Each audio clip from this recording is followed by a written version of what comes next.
Don't worry, I'll tell you why I look like this later.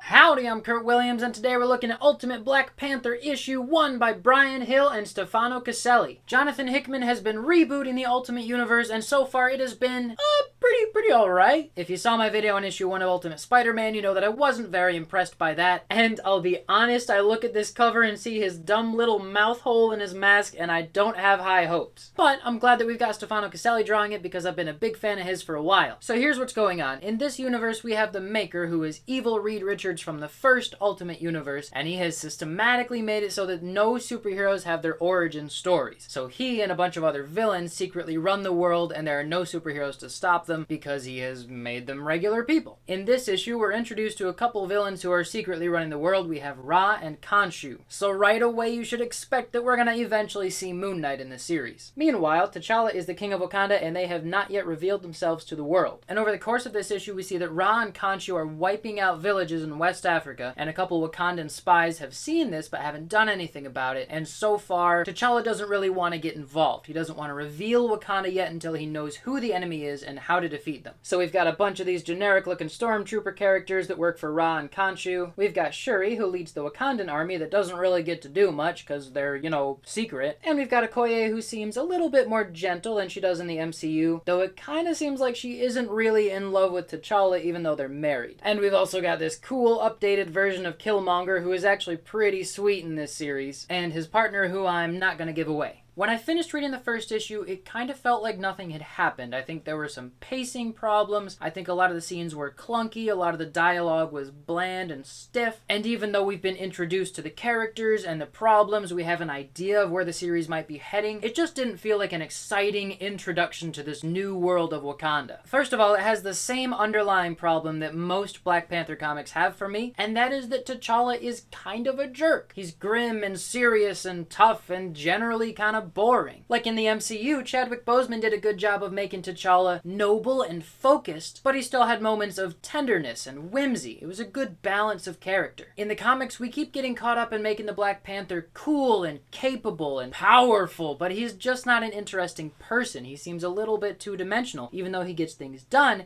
he's not fun to watch get things done. In this issue, he's serious to the point of almost being rude. Like, a couple of his spies come to tell him about Ra and Khonshu and how they're killing all these people, and they say, if we can muster some forces, we can stop them. And he cuts them off to say, I'll take your information, but don't give me any advice. And then he talks about how he doesn't want to rush in before he knows what he's doing, and he doesn't want to start a war that he doesn't know he can win, and that all makes sense, but did you have to be such a jerk about it? He acts fair towards Okoye, but not loving, definitely not tender. And I don't know if this is a failing of Stefano Caselli, but in this last scene where they're having the annual celebration of life in Wakanda, he's giving a king's speech to the crowd, and he's saying things like, today we rejoice in the love we have for one another. This is our kingdom, built from the efforts of each and every one of you. But he looks so angry while he says these things. Look how angry he is. He does not look like he's happy to be there. He's not celebrating life. And then there's a big event right at the end that I don't want to spoil, but we do get to see him in his costume, which is a step up from the first issue of Ultimate Spider-Man, right? Something else that bothered me was that T'Challa wakes up in the very beginning from a bad dream, but we never find out what that bad dream was. We learn later he's dreaming of pain and suffering, but we don't have any specific details that build a cool narrative. It's just generic bad vibes. And he also spends the whole issue saying cliche, dramatic, kingly things that have no place in the conversation where he says them. Like, these first couple pages with him and Okoye are so stiff and uncomfortable. He wakes up, she asks him, "Nightmare, my king?" And he says, "My king, no pleasantries here, we are equals, Okoye." And then she says, "Not in tradition, not in the eyes of the people. You are king, I am your wife, and I serve your throne." And she seems very upset to say that, by the way. And then he says, "Traditions, yes, traditions must change." It's just such a grand statement to make in such a small context. Like, yeah, if you want your subjects to see your wife as an equal to you, then you can just act like she's your equal and they'll get the message. You don't have to do one of those big dramatic, "my city" moments for that. It's just unnecessary. And then when he goes to talk to this priest lady that he doesn't like because they're like a religious sect of Wakanda and people only like them because of fear-mongering is what it sounds like. So he doesn't like him, but he goes to talk with him anyway. And she says to him, "We have sensed a violent becoming, enemies in our midst, enemies outside of the walls, Trust no one, my king. And he says, I won't be paralyzed by paranoia, matron. I will not rule in fear of my own people. Which, like, dude, all you need to do is keep your eyes open. You can still do your job and trust most people if you're, like, checking behind your back once in a while. That's all that needs to happen here. And after spending the whole issue talking about how he doesn't know enough about the enemy to go to war with them, at the very end, he's suddenly totally fine with going to war with them, and he knows something about who they are that we didn't know before that moment. So it's just needlessly dramatic throughout. I'm not enjoying T'Challa as a character. I don't want to watch him do what he's gonna go do. And I can't really talk more about how the scenes are so choppy without giving you spoilers, and you should go and buy the issue for yourself, because it's not terrible. I know I'm talking a lot of trash about it right now, but it's not terrible, so you should go buy it for yourself, and I don't want to give things away this early. But read it for yourself, and you'll probably get that feeling that the scenes are kind of clunky. They're just not transitioning well. It feels like cliche after cliche after cliche. These are all ideas that we're really familiar with, so we need some kind of personal, unique touch to the story to make it really feel fresh. And aside from new outfits, there's just nothing fresh in this story. The art is pretty good. Like I said, I like Stefano Caselli a lot. He is really good at this signature stern look that he gives everybody. I love that look. Caselli is one of those artists, a lot like Mike McKone, where their characters have such solid form and weight to them that you don't even consider that somebody drew this. It looks so easy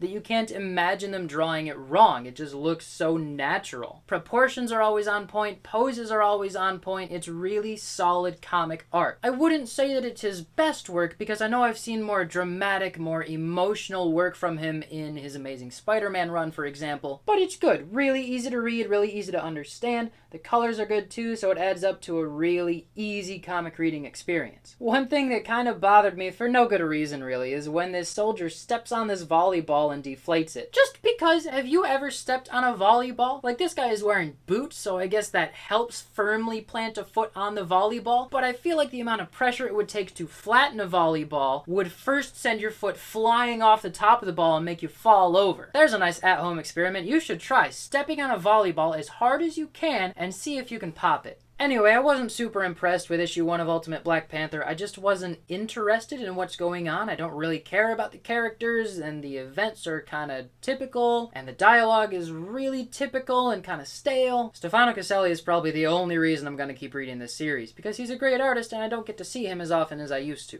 Man, this costume just really bothers me. It isn't just the dumb mouth hole, it's also all the decorations around his neck and around his belt and his fingers and his forearms. They look like these gross protruding bones on his fingers, and then on his forearms they just look like gross steroid 90s superhero muscles. Ugh. So I'm gonna give issue 1 of Ultimate Black Panther a 6 out of 10. It's okay, it's still barely above average, but it's really not as great as I thought it was gonna be. I definitely don't feel like this is an exciting new direction for Black Panther. It's just more of the same. Like, if I really want a Black Panther fix, I'll just go and watch the movies, because they're a lot better than this. But like I always try to say, maybe I missed something, maybe I'm just not appreciating something that went over my head. If you read it and you liked it, leave a comment below, tell me why. And the reason that I look like this is because I'm in a tribute band that plays the Black Parade by My Chemical Romance all the way through, and we just got shoved onto a very last minute show later this month, and I have so much work to do to get ready for that. So my point is, I'll probably be making fewer videos this week because I'm busy working on that. I'll leave the TikTok for the band in the description to the video, and of course any support you can show is great. We really appreciate it. So that's my rating, 6 out of 10.